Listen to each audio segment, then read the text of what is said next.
Do you want to lose weight but struggle to stay committed to a meal plan because you constantly feel hungry? Does food provide you with comfort when you are bored, angry, lonely, or sad? If so, you are in the right place. My name is Kristen Jones, and I'm a life coach specializing in emotional eating and weight loss, and I'm also a lifelong emotional eater. I want to provide you with information, motivation, and support so you too can learn to manage your issues with food and develop a healthy relationship with yourself. Welcome to the Breakthrough Emotional Eating Podcast.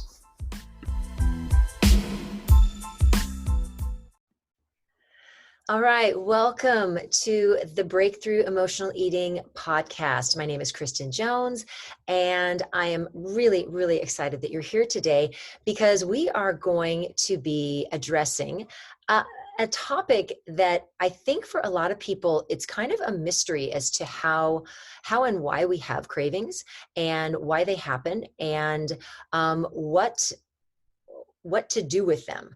And I'm actually going to use a different term for cravings today. I'm going to actually call it over desiring. And that's what we're going to talk about today. So our topic is over desire and its impact on emotional eating and weight gain. So over desiring and how that impacts our emotional eating and then our weight as well. So if you are in the Facebook group, Breakthrough Emotional Eating, welcome. Thank you so much for tuning in to the Facebook Live and the podcast. If you're not a member, love to have you be a member. If you're listening to this on the podcast, but absolutely love to have you be a member of the Breakthrough community. You can go to www.facebook.com/groups/ food breakthrough. And you can be a part of an incredibly supportive community of people who just support and encourage and motivate each other to work on their issues with emotional eating as well as with their weight loss. So again, just an amazing group, and would love to have you be a part of that group. As we always do on the podcast, I want to do a client shout out. And my client shout out this week goes to Beth Planer. And Beth is 1 month into the mind, body, and emotion weight loss system. And Beth is super enthusiastic. And for those people who are in the group, you know, Beth is she's trying to get everybody to exercise, and she wants people to post their exercises because she really loves exercising. Beth and I met through Peloton. We both have Pelotons, and so we have that in common. But Beth has been in the program for 1 month, and she has just embraced everything in the program and is 1 month in and is 11 pounds down and has lost 9 inches, and she just keeps plugging away and is persistent and is just doing exactly what she needs to do. But the coolest part, I think it's cool what Beth is doing, but what's really cool is she has an incredibly supportive husband who is right there alongside with her, doing this to support her. And oh, by the way, as we know men like to do, her husband, Chris, has lost 7 pounds in a month, and all he's done is stop snacking. That's it. He hasn't changed anything else. So really, it just is a testament. One, I love it because it's a testament to their commitment to each other and how they support each other. And I think that's just wonderful. But it's helping both of them be really healthy and helping both of them learn really great habits. So Beth and Chris, keep it up. Love you both. And I just can't wait to continue to hear all of the progress that you all are going to be having. So let's get to today's topic. So over desire, what exactly does that mean? Because we all know that we desire things, but what does it mean when you over desire? Who determines what it means to over desire something? So we can over desire anything. We can over desire a substance. We can over desire an act. And really, we know when we've gotten to the place where it's over desire is when it becomes detrimental to our daily lives. And for the purpose of our conversation today, it's going to be about how does it impact us with food and with our emotional eating and with our weight. So that's what we're going to talk about today. So the things that we're going to talk about, the things that we're going to learn in the podcast today are going to be where desire comes from and how you create your desire for food. Now, I know some people have a hard time with that, we'll talk about what that means. The next thing is how our reward system, our built-in reward system that we have impacts our level of desire and how to control it. Then we're also going to I'm going to show you how, or tell you how to unlearn unlearn those desires that you have for certain foods that don't serve you. And then lastly, I'm going to talk about the one thing that you can do that can effectively end over desiring or cravings for certain foods, and it will allow you to regain control of your choices that you make throughout the day. So that's a lot to promise. So first off, let's talk about with what desire is and where it comes from. So desire is something that you create within yourself, within your own patterns and within your brain, because what it is we learn desire for something by repeating a certain pattern or consuming a certain thing or doing a certain thing over and over and over again until our brain recognizes it as habitual, and then it becomes automatic. And so it starts by being something that is in our prefrontal cortex, because we have to really focus, and it's hard work when we're learning something. And we do it, and we do it, and we do it, and we do it. And then eventually our brain gets used to it and it says, okay, that's automatic. We can move that back to the midbrain, and we don't have to take up so much energy doing whatever that thing or that act is. And so if you think about it, it's like driving a car. When you first learn how to drive a car, you are so focused on, all the gadgets and the movement and the cars and everything that you're doing.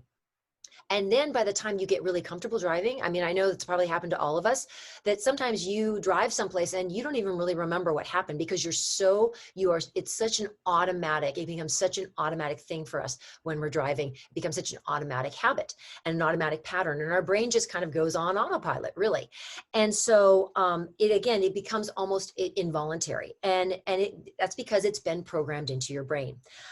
So essentially, what we've done, if we really move that towards eating and towards possibly emotionally eating, what we've done is over the course of time, by repeating these habits and these patterns, we're training our brain to think that what we're doing is important. And so it becomes automatic. And what our brain translates that to mean is, it translates it to mean that it is based upon our survival. Like, we can't do it. We can't survive without doing this thing, because our brain gets so used to it and it thinks, well, okay, we must need it to survive. And so that's why these really ingrained habits, if they're a bad habit, they're so hard to break, because your brain sees it as your survival being based upon it.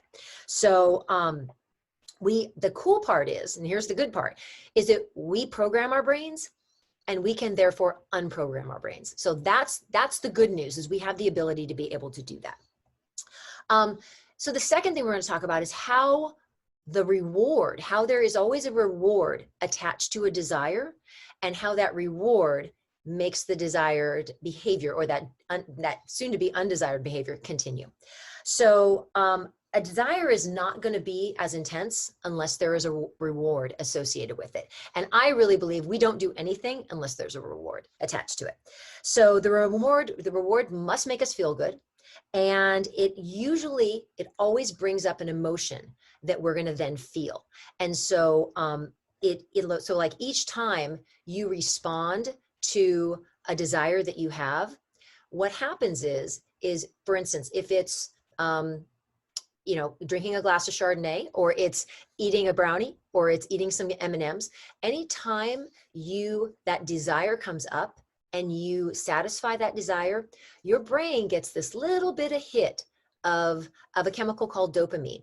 And that gives you this really pleasurable feeling. We get that pleasurable feeling in a lot of ways. And a lot of ways that are good for us. And there's some ways that there's sometimes when we do it too often, it becomes almost too much for us to handle. So, so here's how the process goes.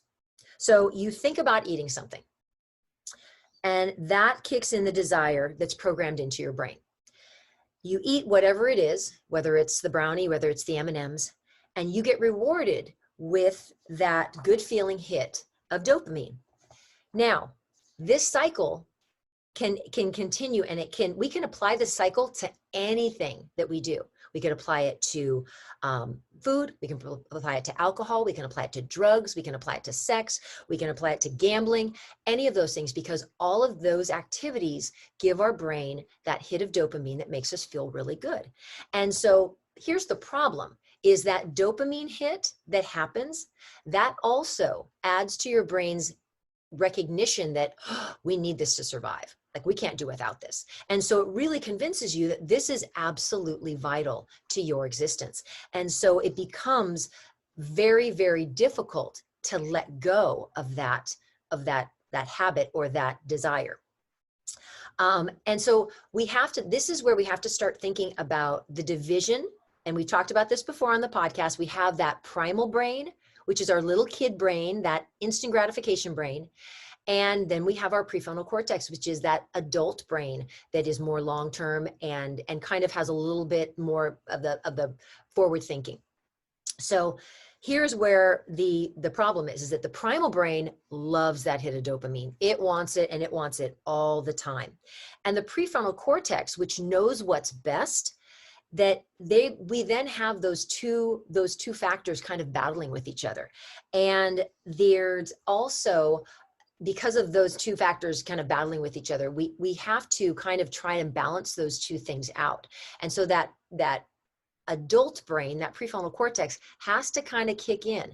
But unfortunately, what happens is that's the one that realizes that you've made this mistake and you've eaten something that you're not supposed to eat. And that's when the guilt and the shame and all of that comes in, because that's that adult brain that's thinking, oh, we shouldn't have done that. And so we always have that battle between those two opposing brains, which we always are going to have that. We want to have them kind of working equally. Now, the third thing that we're going to talk about is, now, how do we unlearn those programmed behaviors or those programmed traits that we have?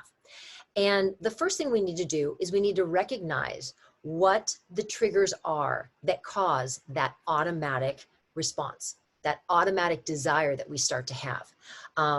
And we always have to remember that automatic response is coming from that primal brain.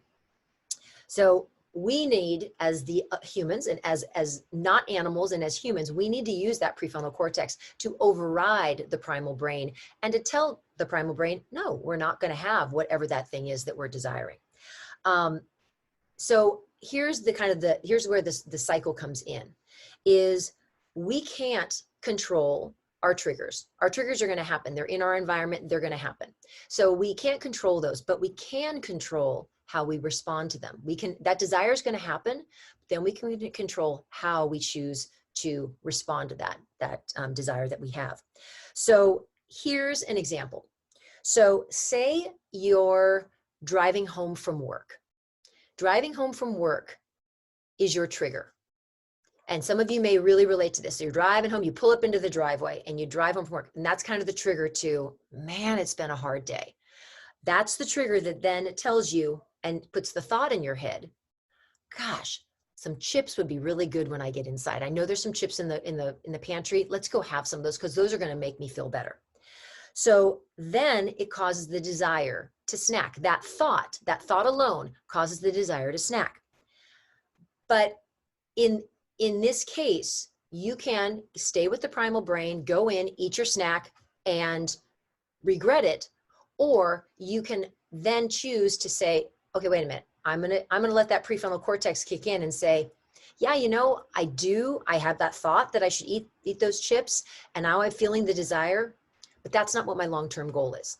And so we can override that. But it takes practice. We don't do it once and it all of a sudden comes to be. It takes practice. And so there are 3 ways that we can satisfy our desires. 3 ways. The first one, give into it. First one is to eat the chips. The second one is to resist it by distracting yourself, or by, doing something, again, distracting yourself, ignoring it, doing something else. Unfortunately, what happens when we try to resist something, it just grows bigger and stronger. And so resisting a desire or resisting an urge actually makes it stronger and makes it more pronounced. And so that's not the answer either. The third thing, and the thing that we really want to learn how to do, is to allow the desire to be there. to be present, to feel it being uncomfortable, and then just letting it happen, and then just moving through it. Because what happens is each time we answer and we satisfy our desire with whatever it is that we want to do, it gives our brain that hit of dopamine, and our brain just continues to say, this is needed for survival. We better keep doing it. So what I'm thinking of is for many of you out there, and I know because we've talked about this in the group, and I know for many people listening to the podcast, this is an issue, that after dinner snack time, that after dinner from 7 o'clock until you go to bed, that is probably the prime time for people to snack when they're not hungry and when they don't need anything to eat. And so what happens is your trigger is it's after dinner. Its trigger is you're sitting in front of the TV and you think to yourself, oh, I could really use a snack right now. Desire kicks in, and what do? You answer the desire. Now, if you try to resist it and you're fighting it, and oh, I should be doing this, I do this, I try to distract myself, the desire is only going to get stronger. And the way to really alleviate it is to allow it, to acknowledge it, to feel how uncomfortable it is, and then let it move through you. And so that is really, and I'm going to tell you, that is not something that comes right away. It takes practice. But if you practice that and you really allow yourself to actually feel it and let that prefrontal cortex kick in and say, this is not part of our long-term plan, you absolutely can overcome that. You absolutely can make that happen. So it definitely takes practice. So the last thing we want to talk about is, what is that one thing that you can do to end desire? And that's absolutely allowing the desire to be there, allowing it, and allowing those feelings to be there. Because we know how uncomfortable that is. And sometimes, and again, if we try to distract and we try to ignore it, it's just going to get bigger. It's just going to get bigger. It's just going to get bigger. It's just going to get bigger. And then you're going to have even more guilt when you do give into it. And again, that just feeds the brain and tells the brain, nope, it's about survival. Nope, it's about survival. It's okay. We have to keep doing this, even though we know it's not good for us. So most important thing is to really try to remember white knuckling it and willpower. And I'm going to just fight this. That isn't necessarily the answer. It's really acknowledging when you feel these things and just kind of easing into it, and just easing into it with a little bit of peace and a little bit of grace, and just feeling the emotions and feeling how, and that is one thing that is probably the most difficult for us as human beings, because nobody teaches us how to feel an emotion.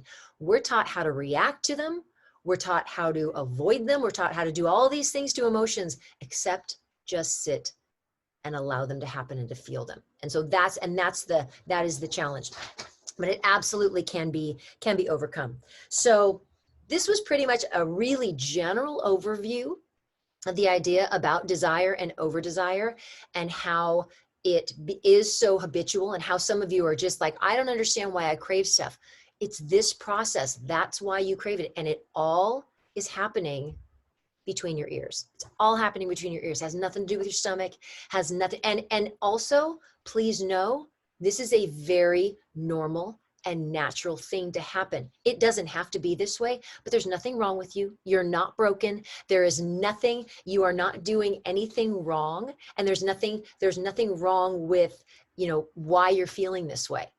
There are ways that we can address it, and that it can be addressed, and that you can learn how to overcome these things and overcome those cravings and overcome those desires that you have that are not serving you in your life. So if you want to learn more about this, just drop me a PM and let me know that you want to chat about this, because this is definitely something, this is kind of my jam. This is what I like.